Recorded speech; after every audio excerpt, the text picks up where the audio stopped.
Տիկին դատախազ իրականում եզրափակիչ ելույթի է գրանցվել, որպեսզի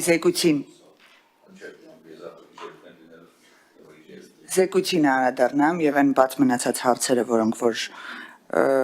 չէի հնչեցրել, դրանք տամ, բայց ցավոք սրտի մեր ընդդիմությունը այնպեսի բոցաշունչ տեքստեր ասեց, ես խնդրում եմ չընդհատել ինձ, ես ձեզ շատ մանրամասն լսել եմ։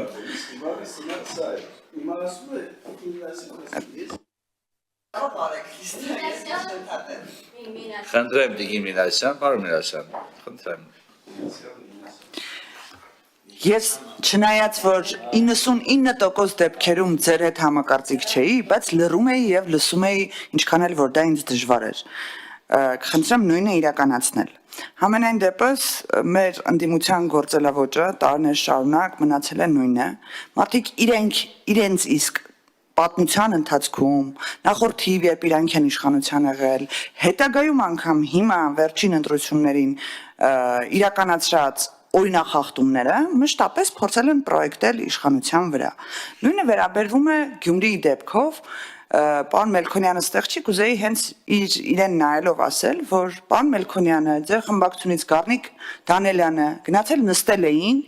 ընտրակաշարք բաժանող ուժերի կողքին ավականու նիստի ժամանակ։ Ընտրակաշարք բաժանող ուժերը այն ուժերն են, որոնք միավորվել են Վարդան Ղուկասյանի շուրջ, որի շուրջ քրեական գործերը արդեն իսկ կա 4 անձել տվել է խոստովանական ցուցմունք, իսկ Վարդան Ղուկասյանը նիստից հետո վերակենում ասում է ԿՊ-ն ընտրակաշարք է բաժանել, լրագրողները հակընդդեմ հարց են տալիս, ասում են ինչի՞ չեք վիճարկում ընտրությունները, ասում են դուք պետք է անեք, ասում են ինչի՞ չեք դիմում դատախազություն, ասում են դուք պետք է անեք։ Մարդը հայտարարություն է անում, որ ինքը ոչ լեգիտիմ ձայներով, այսպես ասած, ընտրված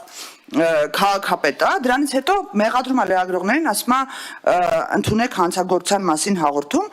հետո մամուլով, ոչ մամուլով, ներողություն ավարտեմ, մամուլով, ոչ մամուլով, մարդը եթե ասում է կա, մարդը եթե ասում է կա, պարոն Մինասյան, ապարեսանան ձեր հարցը, մի վարկան, Տիկին Մինասյան, ոչ լեգիտիմ Տիկին Մինասյան, պարոն Մինասյան, մի վարկան, Տիկին Մինասյան, ավարտեք ձեր ելույթը։